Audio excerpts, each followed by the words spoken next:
I'm Dr. Anthony Cave, here to share the latest research today around Ozempic and its complications, especially around blindness in certain patients and the added risks that you might have around surgery, like here in the operating room, specifically if you're on Ozempic and you're having surgery, and specific to certain surgery types. So right off the bat, I absolutely acknowledge that weight loss in certain individuals and diabetes control and anyone with diabetes is incredibly important. Ozempic is so powerful to help accomplish that.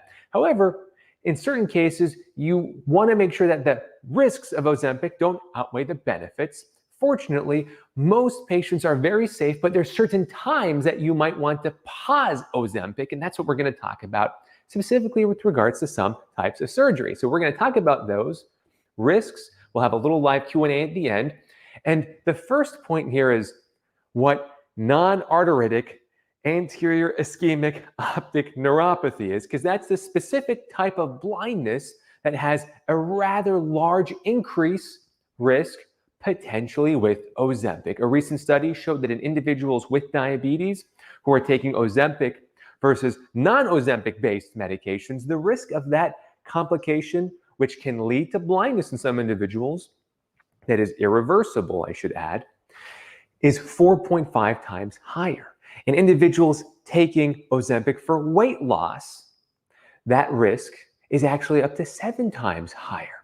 Now, I'm going to back up first and say that that giant name, that NAOIN, which was non-arteritic ischemic optic neuropathy, that's different than arteritic arteritic optic neuropathy. Those are individuals that have these giant vessels here. The temporal artery gets very inflamed. In fact, if you look under a microscope, all those little blue dots there don't belong there. Those are all inflammatory cells, and that is certainly a known cause of optic neuropathy that can lead to blindness. We're talking about non-arteritic.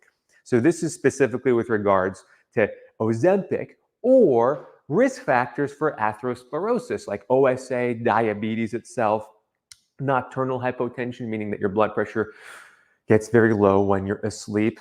OSA, by the way, is sleep apnea, surgery, and major blood loss. Those are risk factors for the non-arteritic type, which Ozempic falls into that category. So what this means here is that while the background risk of this optic neuropathy, this ischemic, I should say, meaning that there's not enough oxygen reaching the parts of your eye that need oxygen to function, ischemic optic neuropathy, the background risk is very, very low, less than 1% across elderly individuals who are high at risk. But if you're on Ozempic and you have other risk factors, especially surgery, which itself specifically can be a risk as well, now the risk might not be reasonable. So specifically cardiac surgery, like you see here, open heart surgery, has a known risk of anterior ischemic optic neuropathy.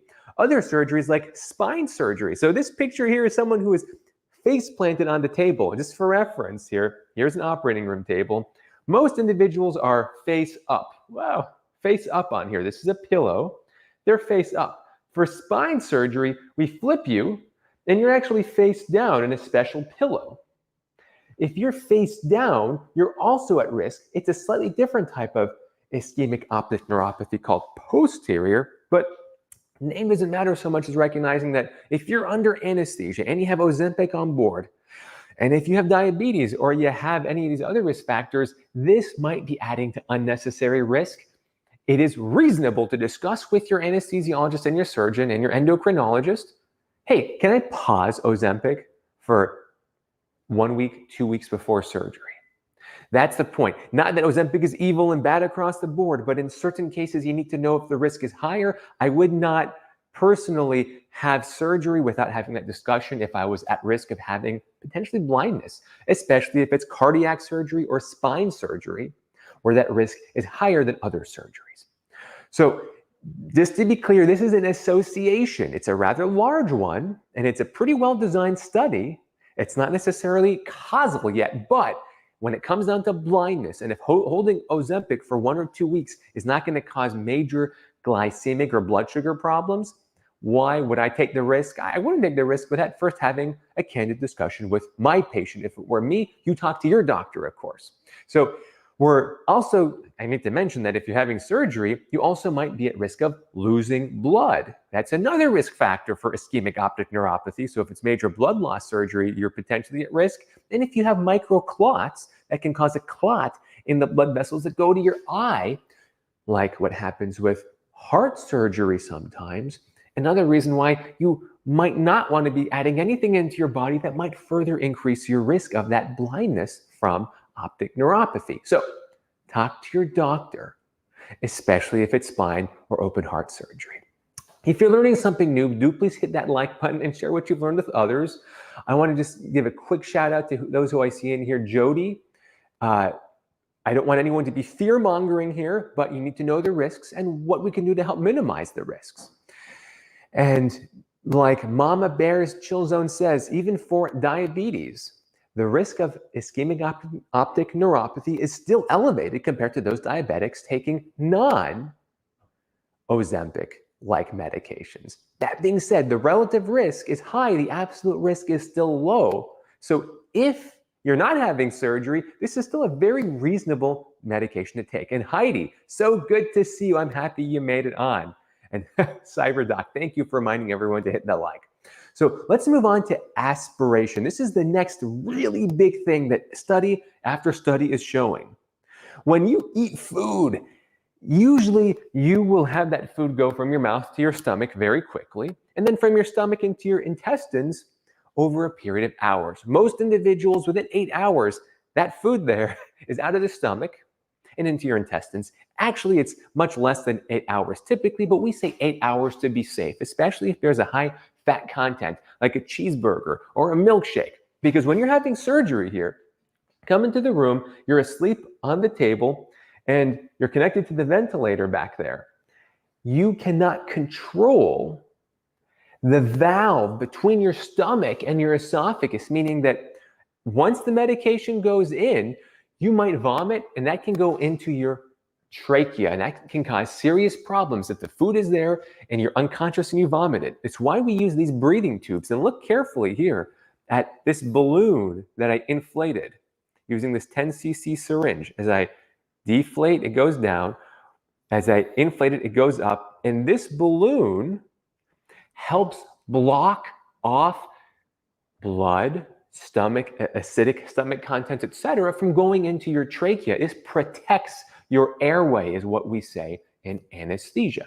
When we protect your airway, we reduce the risk of these negative things going into your lungs and burning them, what's called aspiration, which can absolutely be lethal in certain individuals. And even if not lethal, can sometimes be weeks-long complication. It's why we're so serious about making sure that you don't eat before surgery, no matter how minor the surgery is. The problem with GLP-1 agonists is that they slow down your stomach emptying. So if it's 8 hours for you and me, if we don't have gastroparesis, such as from poorly controlled diabetes or from renal failure or an autonomic neuropathy, maybe Parkinson's, etc., then 8 hours should be sufficient. We should have nothing in our stomach. We shouldn't have the risk of aspirating something. So we can use face masks instead of invasive breathing tubes if otherwise it's allowed for the surgery. Or we can use less invasive breathing tubes with less of a chance of sore throat, hoarseness, dental damage, potential of a vocal cord dysfunction, etc. Like my opera singer patients, they don't want the breathing tube because when this balloon it goes between your vocal cords, there's a very small risk that it can cause very subtle changes to your voice, maybe major changes.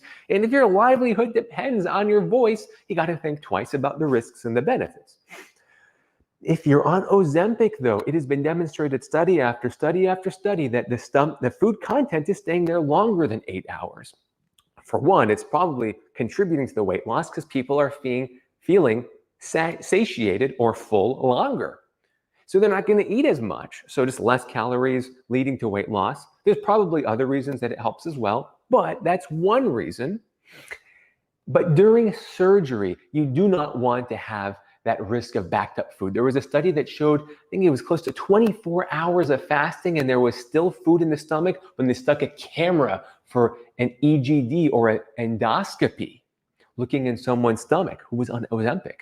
24 hours later, there was still food. That is a mind-bogglingly high number for your doctor. That terrifies us because your risk of aspiration is through the roof, meaning that for elective surgery, you could have complications if that food is still there. Because like I said, anesthesia completely changes the ballgame for how Ozempic ordinarily is going to affect your body in a safe way. This makes it very dangerous. The current guidelines from the American Society of Anesthesiologists recommend to talk with your doctor about this, maybe your endocrinologist, to hold off on daily dosing of Ozempic. And if you're taking it weekly, hold off on that week's dose. Of course, you want to talk to your doctor about specifically what plan is right for you, depending on your blood sugars, etc. But at the very least, you want to talk to your doctor because you do not want to be on Ozempic for surgery for the fasting and breathing tube reasons. I mean, if you have nausea in general, you don't want to be nauseous after surgery when you already have a reason to be nauseous from pain medications that cause gastroparesis and delayed emptying. Yes, I'm talking about opioid-based painkillers, but also the risk of blindness that might compound with this association that we see with Ozempic in individuals not having surgery. So when you add the surgical risk, there's multiple reasons to very seriously consider not being on Ozempic. For my patients receiving ketamine, I even encourage them to hold off on their Ozempic dose during our time together, especially if it's daily dosing. Hold off on that day's injection is my recommendation for my average patient on Ozempic for weight loss. If for blood sugar control, it's a different story, but you see the point. Talk to your doctor, make sure that the benefits of what you're doing always outweigh the risks, because there are so many risks that we are just learning about now with Ozempic. Hey, Lorna, you're so welcome. I appreciate that. So if you're learning something new, please share with your loved ones, especially if they're having surgery, especially if they're on Ozempic or Mounjaro or another GLP-1 agonist. If you want to subscribe to keep up with my content, I'd appreciate that. It helps me do this for you more often. Let's go into your Q&A session right now. And CyberDoc says aspiration frightens me. It does the same for me because I don't want to use the invasive breathing tube for minor surgeries. But if someone is an aspiration risk, I need to use it because I'm not going to at the end of the day, the risk of aspiration, if it's high, will outweigh the risks of sore throat, hoarseness, etc. from a breathing tube. Even though it's much better to not have a breathing tube if you don't need it, if you're an aspiration risk, we need to do right by you. The emo surf. As a singer, I'm also scared of the breathing tube. With my 2 surgeries, I started fasting at midnight. Yes, I'm grateful that it sounds like your surgeries went smoothly. I hope that's how they went. Person, I like your username and hi to you as well. Share with your friends. Thank you so much for encouraging them. Sky Angel MD, didn't see the beginning. Did you answer my question? You can view it again on repeat. Absolutely. I don't know what your question was. I'm sorry. Stopping Ozempic, this is a very good point, Rise Up Unafraid. The risk of non-arteritic anterior ischemic optic neuropathy is very low. Even with Ozempic, the relative risk comes up 7 times in those individuals with weight loss in this study. The absolute risk is still rather low. Diabetes that's not controlled or high BMI have very real risks. It's likely going to be very safe to continue Ozempic for those purposes compared to the risk of ischemic optic neuropathy, but you should discuss with your doctor, especially if you have multiple other risk factors. Those with giant cell arteritis who are at risk for arteritic ischemic optic neuropathy might be a whole different question there. You need to discuss with your doctor, but I don't want this to be fear-mongering, absolutely. Who knows when they might have a heart issue? Well, hopefully you go to your doctor for your physical every year, and they might do EKGs or echocardiograms to see if you have a heart issue. Straight Talk, good to see you on. I hope that you watch again from the beginning, and if you learn something new, share with others, especially if they are taking Ozempic or having surgery. Neoparticles, it's also a cool username. Should you tell your anesthesiologist if you have chronic disease like insulin resistance? Absolutely, because it impacts how we will use our anesthetics, what techniques we'll use with the ventilator, etc. It's so important for us to know. In addition to checking your blood sugar, because remember, if you're having surgery, you can't tell us if you're feeling hypoglycemic during the case. I don't want you to wake up with a stroke because you were hypoglycemic if you don't tell us about insulin resistance. Or you might go into, if it's a long surgery, ketoacidosis. We won't know if we don't know to look for it, right? So very important to share. James, good to see you. I appreciate the kind comments there. Donna Riahi, ask your doctor. I wouldn't, oh yeah, well, I don't know. Ooh, always at doctor. I don't know what you're referring to, but I would follow that recommendation. Why does my heart hurt? Michael, I don't know, but I would speak with your doctor about it. Child of King 77. Who's the king, I wonder? Should I get off Ozempic for removing a tooth and part of a tooth implant? You should talk to your doctor before you do anything with your medications. It is important to consider the risks. Karen, oh, thank you so much for the kind comments. Emmy, can one aspirate with water? Very hard to place IV. So Emmy, absolutely. If you have water in your stomach, you also have stomach acid in your stomach. If you have volume of water in there and you vomit up that water mixed with the stomach acid, a pH of 2.5 from your stomach acid is still going to be a very, very acidic fluid when you vomit it up. And that can burn your lung endothelium, absolutely, or epithelium, I should say. So water, we say for 2 hours for the average patient per the American Society of Anesthesiology guidelines. Henderson, but do type 2 diabetics also have issues with blindness without Ozempic? Diabetes is one of the risk factors for ischemic optic neuropathy. I'm not aware of it being a type 2 or type 1 distinction because the microvascular complications are still there for undertreated diabetes regardless of type 1 or type 2. Very good question. It's the macrovascular complications that can be different between them depending on the treatment. Very good question. For that matter, the microvascular complications, meaning eye complications, are going to be improved with the right glycemic control in type 2 diabetes.